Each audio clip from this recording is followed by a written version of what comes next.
Hello, everybody. Good afternoon. And thank you for joining us today. My name is Pami Sachdeva, and as the chair of the ICD board, I'm pleased to welcome you to this event. I also wish to thank Reverend Dr. Shelley Poe, a member of the ICD board, and her wonderful staff for hosting us here and for helping make arrangements for this dialogue.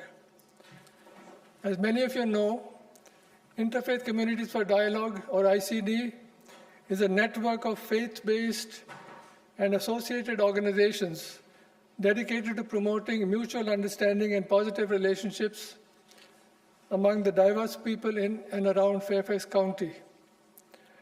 We do this through education, engagement, and support.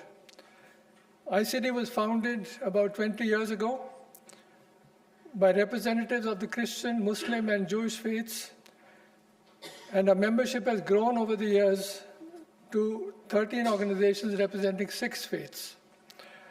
We promote inclusiveness, integrity, respect, and trust of all people, and we stand in solidarity with each other. Our brochure, which you've seen from outside, and the website provide more information about ICD and our programs. For the last several years, mainly due to COVID, we have conducted dialogues virtually and have shared video recordings online. Today's in-person dialogue will hopefully provide richer opportunities to interact on a deeper level. To get us started, I will invite Judith Shamir, the ICD board member and chair of our education committee, to give you a quick overview of the program and to introduce today's speaker. Thanks for coming again, and Judith, it's yours.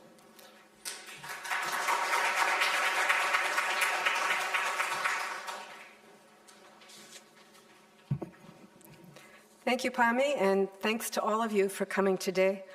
The title of our program today is Digging Deep, How Our Moral Foundations Shape Our Views. What does this tell us about our goals for today?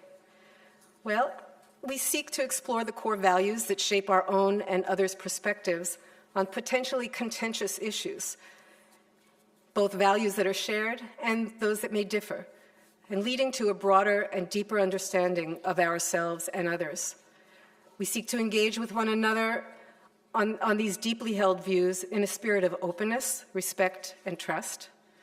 And we seek to develop tools and confidence needed to intentionally enter into difficult conversations in a way that is civil and productive. It's also important to note what the goal is not. As you checked in today, you were asked to select one of several topics on which people tend to have passionate and often divergent views. While sharing and examining the sources of that passion, we will not try to persuade others of the correctness of our own, about our views about the causes of the issue that are being discussed or its remedies. We want to listen, share, and contemplate. To help us enter this frame of mind, we're very fortunate today to have as our speaker someone who has thought deeply and written about ethical and cultural dynamics driving much of the polarization we're experiencing in our current environment. David Tassell is an educator and future social worker who lives in Northern Virginia. He is passionate about exploring the connections between religion, culture, and society. He teaches courses such as Religion and Literature, focusing on the American context, in the Religious Studies Department at George Mason University. In addition, he teaches and supports students who have been historically underrepresented in higher education as a part-time faculty member in the College of Liberal Arts and Sciences at Excelsior University. He holds a Master of Theological Studies degree with a concentration in political theology from Calvin Theological Seminary, and he's currently pursuing a Master of Social Work degree at Virginia Commonwealth University. There he's learning clinical social work skills, examining the intersection of social work with religion and culture, and he's also provided consultation services for congressional candidates who want to engage with faith communities for the common good and for nonprofit organizations that want to improve their effectiveness. I'm very excited to hear from him, so please join me in welcoming David Tassell.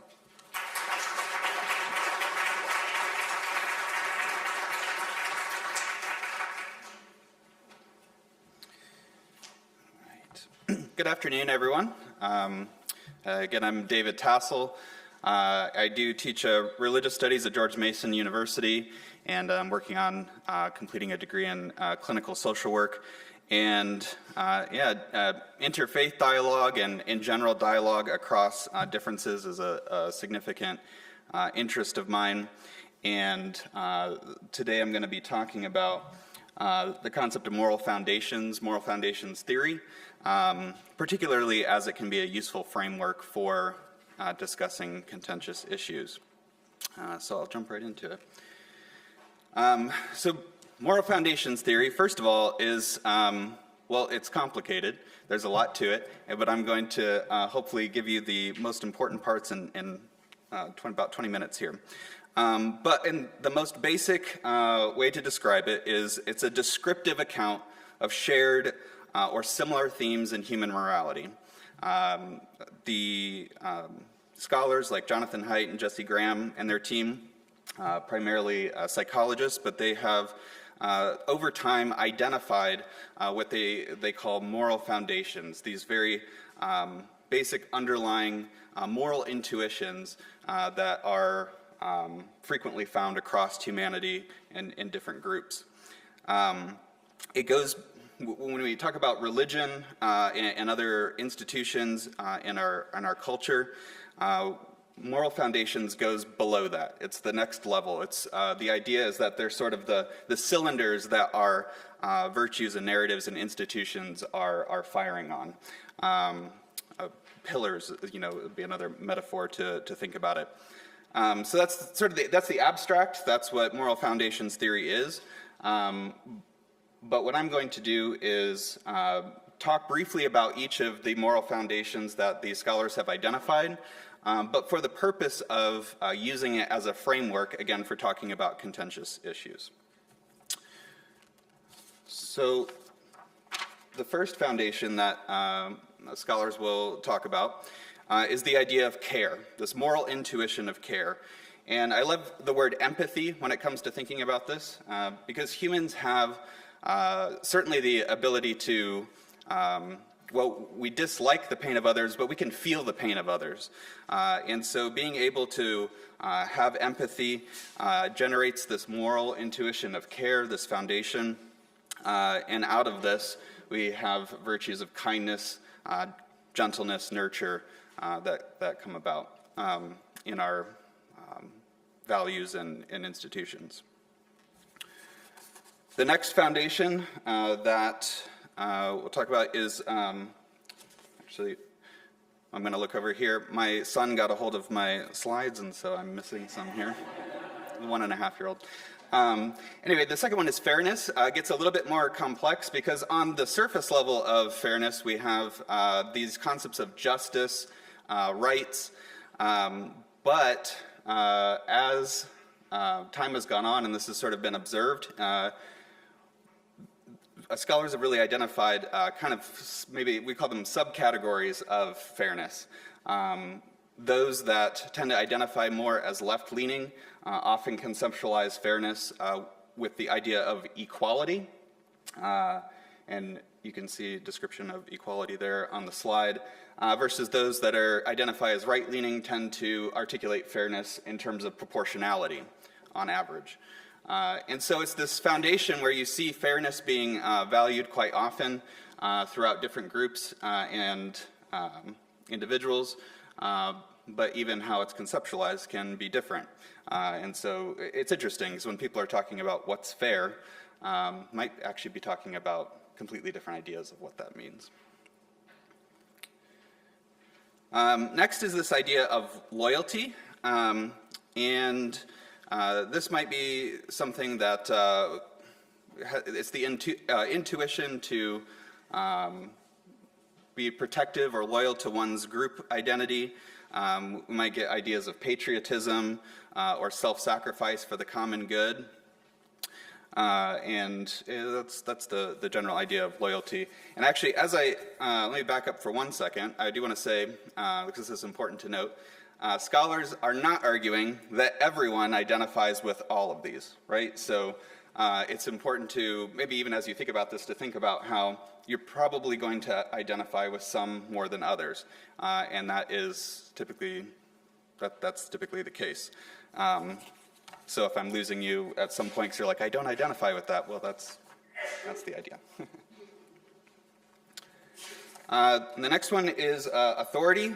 You'll find a common, and that's another common moral foundation that shows up a lot, and this tends to be those whose moral intuition leads to a strong respect for tradition, the prestige of positions of authority, and a strong emphasis on the roles of leaders and followers. Purity can be a little bit, you could, quite honestly, you could have an entire lecture on the idea of purity. It's the psychology of it. It's very interesting, but I think that the best metaphor to think about it is the idea of the body as a temple. It's where you might see moral intuitions leading to the development of parameters around sexuality, dietary restrictions, things like that. Particularly in many traditional religious contexts, naturalness is a term that is used with the idea that what is perceived to be natural in the world is by divine order, and so following that is considered sort of purity. Now we have liberty, and this one I think is interesting because it is quite often in tension with authority, and so it's a good one to identify. It exemplifies the fact that not everyone identifies with all of these. You're going to likely identify with some more than others, but liberty is often on the other end of a spectrum from authority, and this is characterized as opposition to oppression, domination, not just of oneself or one's group, but kind of everyone. If you're the sort of person who absolutely can't stand a bully, you might identify with this moral foundation of liberty. This is an evolving theory that scholars are still working on. Honor and ownership are a couple of foundations that are being discussed. I won't get into them as much now as newer in the research, but what's something I think is cool about this is as we continue to observe humanity, we continue to see similarities that that people share in different groups. So with this framework in mind, there's a whole lot that can be discussed about the academics, the science and psychology and all of that, but for the purposes of today, I think that what moral foundations theory can do is provide a framework for approaching discussion on contentious issues. In our society, I think it's very, I would say our polarized society, it's common for discussion on issues to frequently be presented as a wedge between people. Every issue, especially we see in a campaign season, right, is are you on this side or are you on this side? And so when two people who disagree with each other begin to dialogue about issues, when they start on the front end with the issue, in my experience, discussion is rarely very productive. It can lead to, obviously disagreement and tension in families and in society. I think, I'm sure you've observed we live in a very polarized society. And so what this framework does, I think, is helps us get to values before issues. It helps us get below the wedge issues that are, pushed in society, and we can talk about what we have in common before we talk about the issues. I'll give some illustrations in a moment of what this looks like, but values before issues is really important. I also want to note, especially before I give the next couple of illustrations, that I'm talking about good faith discussion.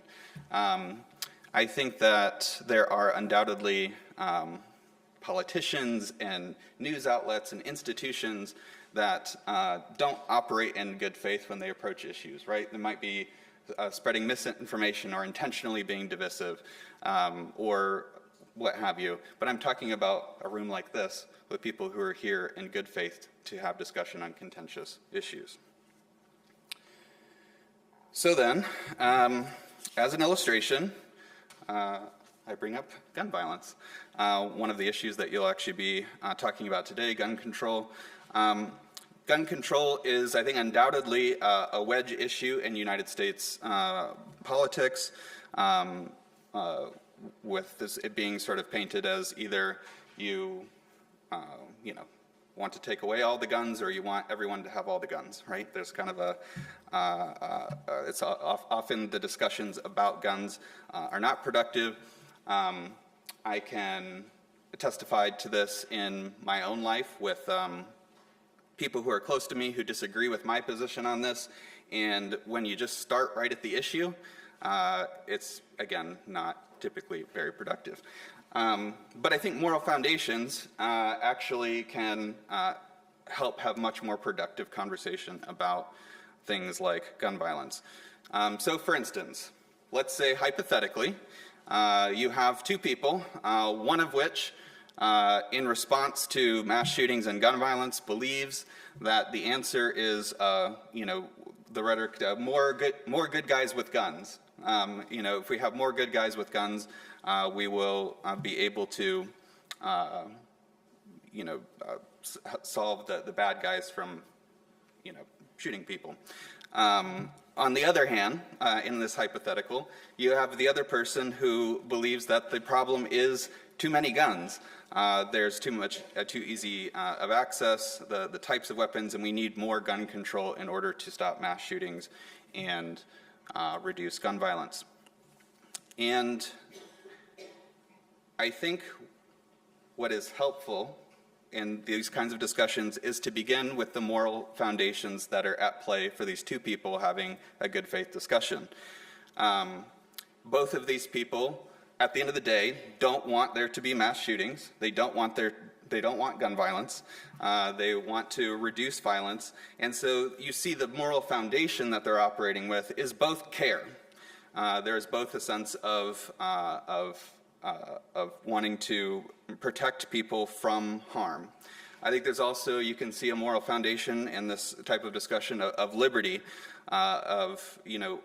one side may argue liberty in terms of owning firearms, the other, even both of them, have a conceptualization of what it is to live without fear.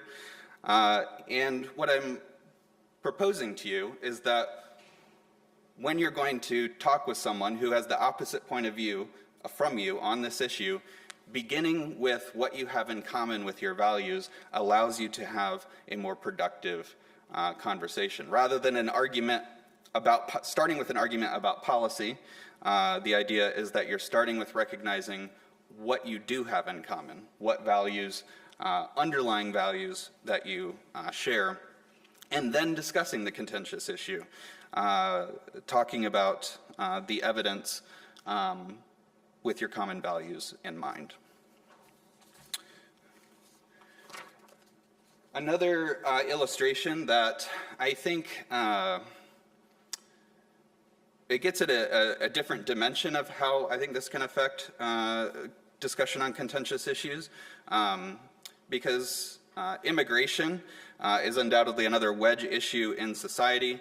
And I think that when I hear, again, two hypothetical people having conversation about this, I could identify moral foundations of care, with perhaps one side arguing care for people who are, migrating and fleeing violence or what have you, and needing care for immigrants, and someone who's arguing for more restriction on immigration because of their perhaps a scarcity of resource mentality, burdens on cities or something like that.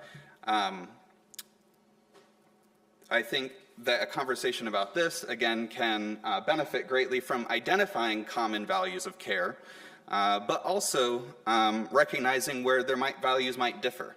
Often in-group loyalty as a moral intuition comes into play with immigration quite a bit, and if that's not identified, you're missing some of the key foundations that are giving rise to people's perspectives. So what I'm getting at is identifying not just moral foundations that you share in common, but moral foundations that you differ on. Identifying where you resonate with something that another person doesn't, and vice versa.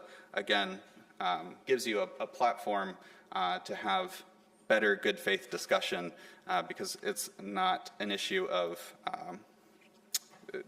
just believing the other person is woefully immoral, but instead believing that you both are trying to operate from the moral position that you hold intuitively.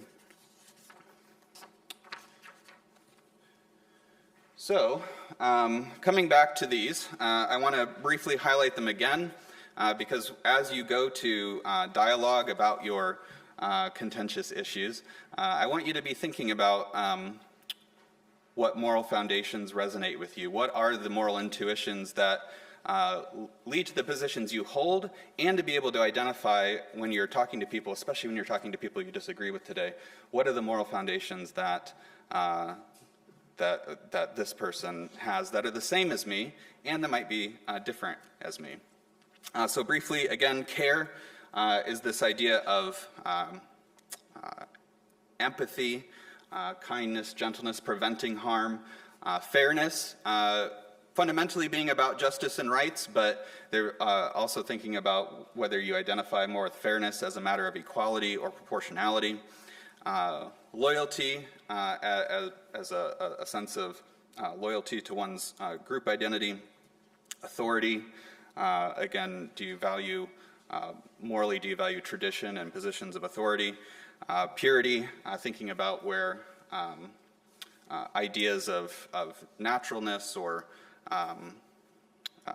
even sexuality and dietary restrictions, do those play a role in your moral intuitions? And liberty, the idea of oppression and domination, do you resonate with that dislike of a bully? So I encourage you to think about what you resonate with and be looking for what the other people do that other people resonate with that you're conversing with today. And I hope the framework can be helpful to you as we seek to understand each other. I thank you for having me today to talk to you. And I look forward to joining one of the groups and talking with you more at the end.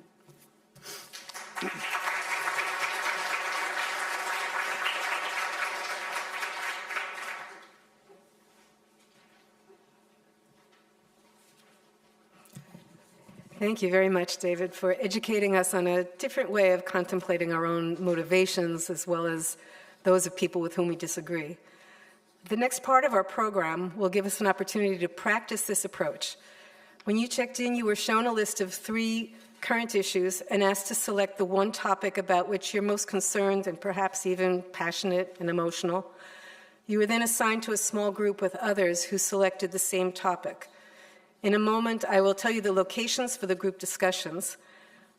When you get to the assigned room, a facilitator will lead you through several phases of your dialogue, after which we'll reconvene here, hopefully with enough time for some Q&A and some comments about the experience. So before we go on to that, let me just offer some simple ground rules for you to keep in mind. They're referenced in the handout that you have, and just to speak to them a little bit briefly. Most important, of course, is really to listen actively. Don't think about what you'll want to say next. Focus on the person that's speaking and pay attention to the details and the underlying feelings of what they're sharing. Be respectful, both when listening and when choosing your own words when it's your turn to speak. Maintain an attitude of curiosity and open-mindedness. Speak from your own experience and perspective, starting with I, not they. Be sincere, open, and brief in your comments. Create a safe space together to maintain the confidentiality of what's being shared, and embrace risk by openly sharing your own feelings and being sensitive to those of others. Hi, everyone. Welcome back. It's exciting to hear all the conversation. Clearly, it was stimulating to have these conversations in the groups, and I hope you found them enjoyable and thought-provoking. You will receive an email, hopefully tomorrow, asking you to respond to a brief online feedback survey. We'd love to get your views and further comments, but we're going to have a few minutes now for people to be able to make comments, ask questions of our speaker if you'd like, and give us any feedback on things like whether or not you felt heard. Did you venture, or would you venture in the future to have further conversations with people who are expressing different views from you? And did you hear something that surprised you that you never thought of before? So generally, what are you taking away from this session? And maybe what actions do you think you might take towards having more constructive and civil conversations in the future? So we'll open up the floor. There's a microphone right there in the middle of the aisle. You can come and just line up at the mics for anyone who wants to ask a question or make a comment. And we also have someone with a handheld mic. If you don't feel like you can come up to the microphone, she'll walk around. Suzette will hand a microphone to you. So any comments? Questions? You got everything figured out? I'll just get us started and give other people more time to think of their question. So when we began, you set out some ground rules, which were really helpful. In my own life, I have been involved in conversations where those ground rules have not been stated at the outset, and we have differing goals in having a conversation. So often the goal is to convince the other person convince me of their position, which is not allowed in these very lovely conversations we had today.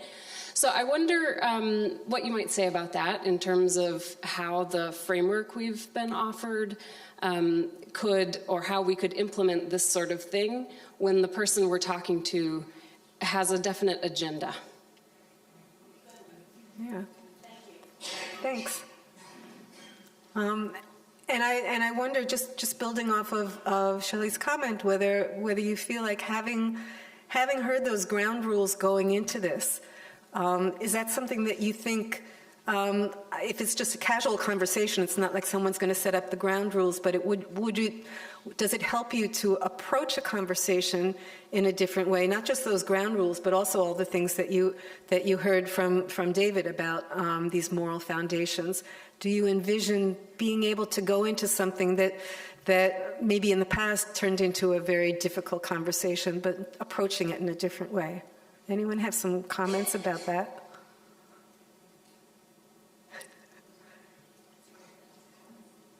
Yay, a brave person. I was in the one of the gun control groups, and for the most part, as probably not surprisingly, we for the most part are of a mind. There was nobody there who was an advocate, a strong advocate for gun rights. And the conversation would have been tremendously different and more challenging. We differ. I mean, it was wonderful getting to know these people and sharing stories and sharing values and so on. But I guess the thing that I wonder is when you truly are I mean, even if you had ground rules, if the people that you are meeting with hold very different values. Your main point was that you'll find that you share these fundamental values, but you're approaching them in a different way. I don't know that that's necessarily true. And I would think, when somebody, in the gun issue, many people, their idea of liberty is to be able to do whatever they want to do. Or another value that I think was not mentioned is the idea of my own personal empowerment, which I believe is a big issue with guns. Well, then where are you going to meet somebody there? It's boom. You got different values. You got different views of what the world should be like and different ideas of how humans should behave. And while this was a very beautiful experience, and I loved talking to these people, and I felt closer to them, I don't know that it would work with somebody who had a radically different view, even if we tried to find common values, so that's what struck me. We sort of wished that we had somebody who was an advocate, to try to test our ability. Keep them up. Yeah. Thank you. Thank you for sharing that. That also, I think, connects to something that we discussed at the end and the group that I participated in, which is what happens when you can identify that you don't share moral foundations, or someone is really resting on maybe you do share some, but there are others that animate someone more than you. And we didn't talk about this as much, but some of the proposition of the psychologists that talk about this is that these moral foundations and intuitions are kind of baked into us. They're sort of, we're predisposed towards different moral foundations. And of course, there's a lot of things that affect how that develops into views on issues. But I think if we can recognize that when we're talking about not just a view on an issue, but we can recognize someone's moral foundation that we don't share, if we can have if we can push ourselves to recognize that is a part of them, that is not a part of me, and maybe when I'm talking about the issue, I need to appeal to their moral foundation that I don't share. And maybe I should have talked about that a little more in the presentation, because it's nice to think we can always find shared foundations, but when there are differences, when we want to have effective dialogue, sometimes I think we need to identify what is fundamentally different in the other person so that we can appeal to that. That's easier said than done. But. Well, I was in one of the Israeli groups. Now, we made out much better than the gun control group because we were half Christian and half Jewish, which made for great discussion. We decided one of the core values was liberty. Some of us also thought it was care. We also declared our own liberty, and we didn't completely follow all the questions. We got into some great discussions. It was really good hearing how other people look at things and what their life experience has been. That was really helpful. One thing we discovered is the question of what is truth, because we discovered that there's some things that some people have been taught, this is the way it was, this is what happened. And other people, we were saying, oh, this is my truth and this is my truth, because there are things that we've been taught and somebody else has been taught that the absolute facts are something else, which is really interesting. So, it's like, okay, what are the facts?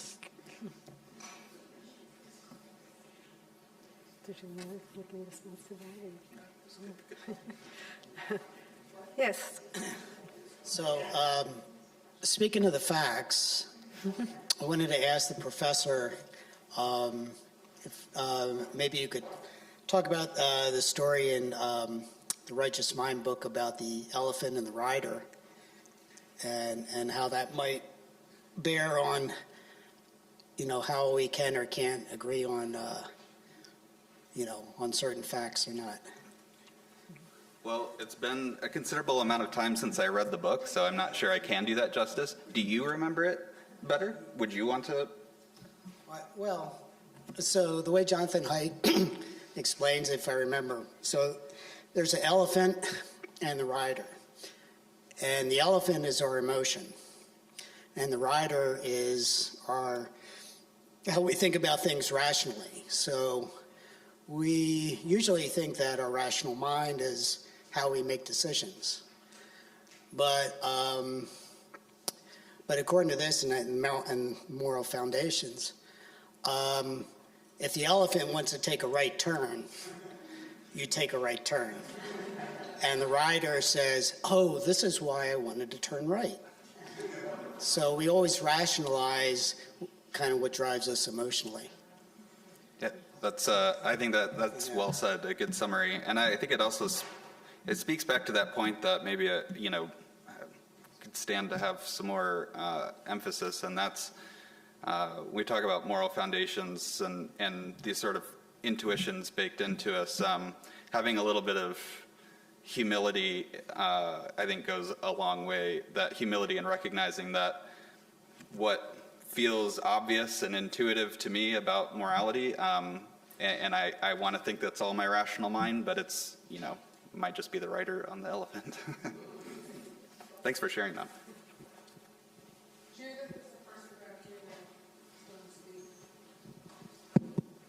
Quick.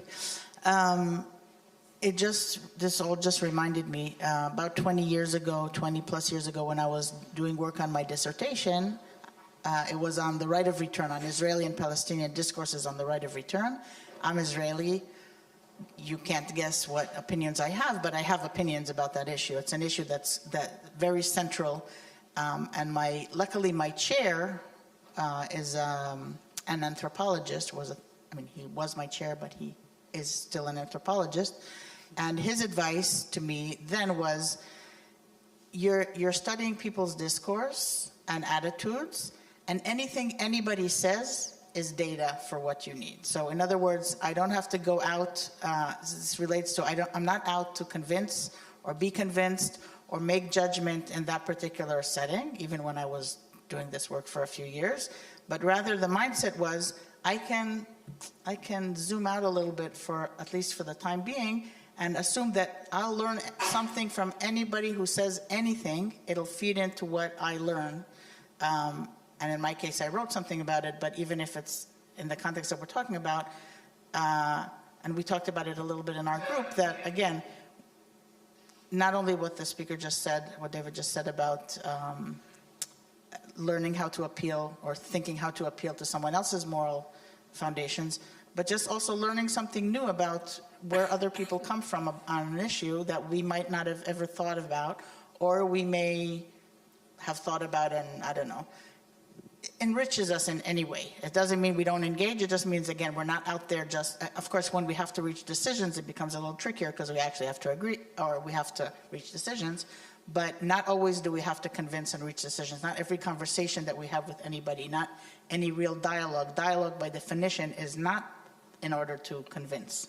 It's in order to hear, to listen, to learn, and to introspect. So if that's what that makes it maybe a little bit, it removes us a little bit it removes the edge a little bit, so it's easier to think about it, even if we care about it, and we, I don't know if that makes sense, but. We have a question here. I speak really loud. I don't think I need a microphone. I like the way we did this exercise. In our group, we had, our first thing was a 3-minute story each of us had to say, and then the other person had to repeat what that person said. And what it made me think about in life in general is that so many of us speak or listen to know what you're going to say next rather than to listen to hear. And it was really enlightening and empowering to hear actually what the other person said without thinking about, oh, what am I going to say next, kind of thing.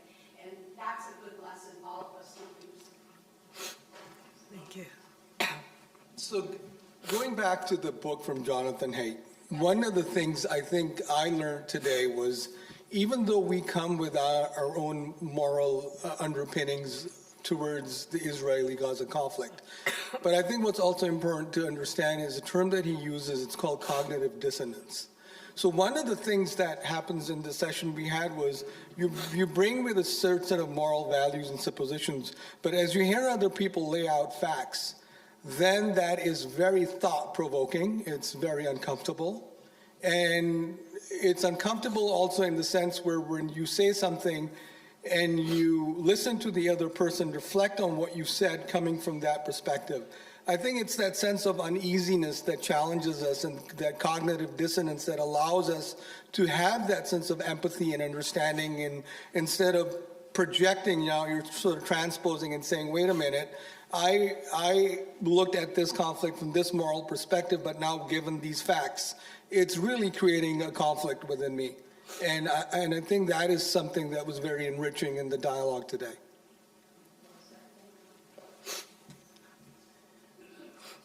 Well, thank you all for those comments. Excuse me, I'm losing my voice. I am going to turn this over to Pami to make some closing comments. I will just ask that as you're going out, if you would drop your badges in a basket on the check-in desk. But before we do that, come, Pami, please.